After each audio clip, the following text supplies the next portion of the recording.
गौतम बुद्ध कहते हैं कि दुनिया की सबसे तेज छुरी हमारी जबान है और दुनिया के सबसे खतरनाक हथियार हमारे शब्द हैं, जो बिना किसी का खून बहाए लोगों को अंदर ही अंदर मार सकते हैं। हमारे शब्द हमारी ताकत हो सकते हैं, उसी के साथ ये हमारी सबसे बड़ी कमजोरी भी हो सकते हैं अगर हमें नहीं पता कि कब, कहां और क्या और कितना बोलना है। गौतम बुद्ध कहते हैं, यदि हम सही समय पर सही इरादे के साथ सही शब्दों का प्रयोग करते हैं तो ये हमें एक सफल व्यक्ति बनाता है, लेकिन अगर हम सही समय पर सही इरादे से सही शब्दों का इस्तेमाल नहीं करते तो ये हमारे जीवन को नर्क से बदतर बना सकता है। तो चलिए जानते हैं एक कहानी के माध्यम से चुप रहकर जीवन को कैसे बदला जा सकता है। जापान में एक बहुत ही प्रसिद्ध बौद्ध भिक्षु रहा करते थे। उनका नाम रिसाई था। रिसाई अकेले रहते थे। दुनिया के शोर शराबे से दूर जंगल में वो रहते थे और वो बड़े ही ध्यानी और प्रभु भक्त व्यक्ति थे, इसलिए वो पूरे जापान में बहुत प्रसिद्ध थे। एक दिन एक राजकुमार रिसाई के पास आया और बोला, हे प्रभु, मैं हमेशा थका हुआ, निराश और परेशान महसूस करता हूं। मेरा मन बहुत अशांत रहता है, हालांकि मेरे पास सब कुछ है, दौलत, शोहरत, सुख सुविधाएं जो हर व्यक्ति चाहता है या पाने की चाहत करता है, लेकिन फिर भी मेरे अंदर इतनी अशांति और चिंता क्यों है? रिसाई ने उसकी बात बहुत ही ध्यान सुनी और कुछ सोचने के बाद कहा, तुम इस प्रश्न का उत्तर जानते हो, बस तुमने कभी इस प्रश्न को हल करने की कोशिश नहीं की है। रिसाई ने आगे कहा, मैं एक खोज करना चाहता हूं, क्या तुम मेरा साथ उसमें दोगे? इस खोज के बाद तुम्हारे जीवन में किसी भी तरह की अशांति और चिंता नहीं रहेंगी। ये बात सुनकर राजकुमार बहुत खुश हुआ। उसने रिसाई से कहा, बताइए मुझे क्या करना होगा?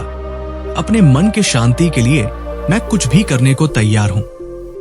राजकुमार की बात सुनकर रिसाई ने कहा, तो फिर अगले 15 दिन तक मेरे आश्रम में रहोगे और एक सामान्य व्यक्ति की तरह अपना जीवन व्यक्तित्व करोगे और इन 15 दिनों में तुम अकेले और चुपचाप रहोगे, जितना हो सके कम बोलोगे। राजकुमार सहमत हो गया। पहले दिन राजकुमार को लगा कि उसका मन सामान्य से अधिक अशांत और विचलित है। उसके मन में तरह तरह के विचार आ रहे थे और वो आम लोगों की तरह जीवन जीने में असहज महसूस कर रहा था और उसे अंदर से बोलने की चाहत हो रही थी, लेकिन वह चुपचाप रहा। उसके मुंह से एक शब्द भी नहीं निकला। अगले दिन वो वैसे ही पूरा दिन चुपचाप बैठा रहा। अगले 2-3 दिन बस वो चुपचाप बैठे रहता, लेकिन रात होते होते उसे अंदर ही अंदर शांति का अनुभव होने लगा। उसके लिए ये अनुभव अजीब था। वो खुद से पूछ रहा था कि वो अंदर ही अंदर इतना खुश क्यों है। अगले दिन राजकुमार अकेला चुपचाप बैठा रहा और वो प्रकृति को निहारने लगा। वो पौधों को, फूलों को, आकाश में उड़ रहे पक्षियों को देख रहा था। वो अपने जीवन में पहली बार ये अद्भुत दृश्य महसूस कर रहा था कि उसके आसपास कितनी सुंदरता है। अब वो दिन भर प्रकृति की सुंदरता को निहारता रहता और ताजगी महसूस करते रहने लगा था। इसी तरह से 10 दिन बीत गए थे और उसके मन की सारी बेचैनी, सारी हलचल और सभी तरह के तनाव गायब हो गए। 11वें दिन की सुबह राजकुमार फिर से एकांत में बैठ गया और कुछ ही मिनटों में उसकी आंखें अपने आप बंद हो गई और वो गहरे ध्यान में चला गया।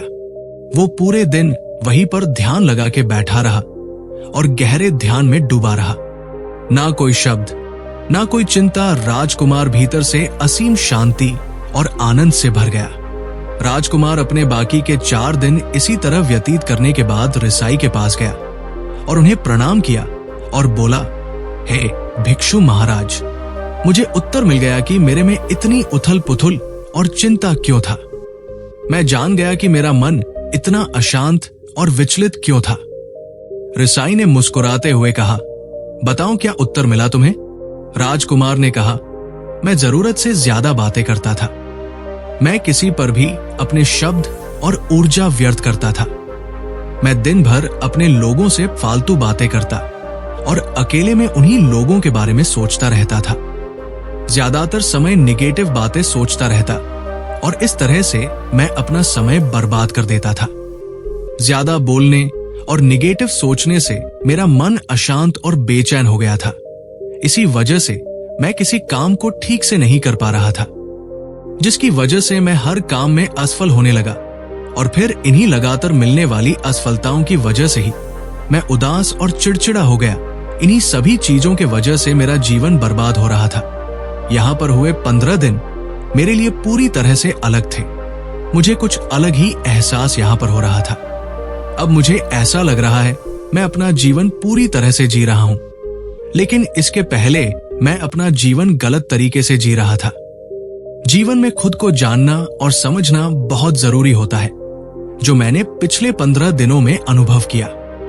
राजकुमार की सारी बातें सुनने के बाद रिसाई ने कहा, सिर्फ तुम ही नहीं, दुनिया में ज्यादातर लोग जरूरत से अधिक बोलते हैं। आज भी लोग ज्यादातर समय केवल दूसरों को नीचा दिखाने के लिए ही बर्बाद करते हैं। रिसाई ने राजकुमार को चुप रहने का महत्व समझाते हुए कहा कि एक बार गौतम बुद्ध से उनके एक शिष्य ने पूछा, आप ज्यादातर चुप क्यों रहते हैं?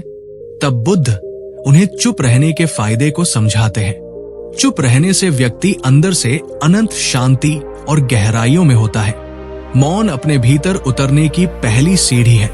मौन के बिना खुद को जानना असंभव है। खुद को जानने और समझने का पहला नियम है मौन हो जाओ।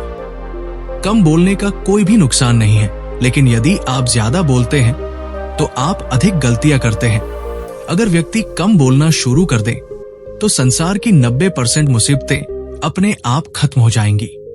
जिसने मौन रहने की कला जान ली, वो भीड़ में भी अकेले रहने कला जान लेता है। एकांत में तो आदमी आनंदित रहता है, दूसरों की उपस्थिति ही तो बेचैनी पैदा करती है। चुप रहने की शक्ति से अधिकतर ऊर्जा को बचा लोगे। यदि आपको इस स्टोरी से कुछ सीख मिली हो तो हमारे चैनल को सब्सक्राइब करके बेल आइकन ऑन कर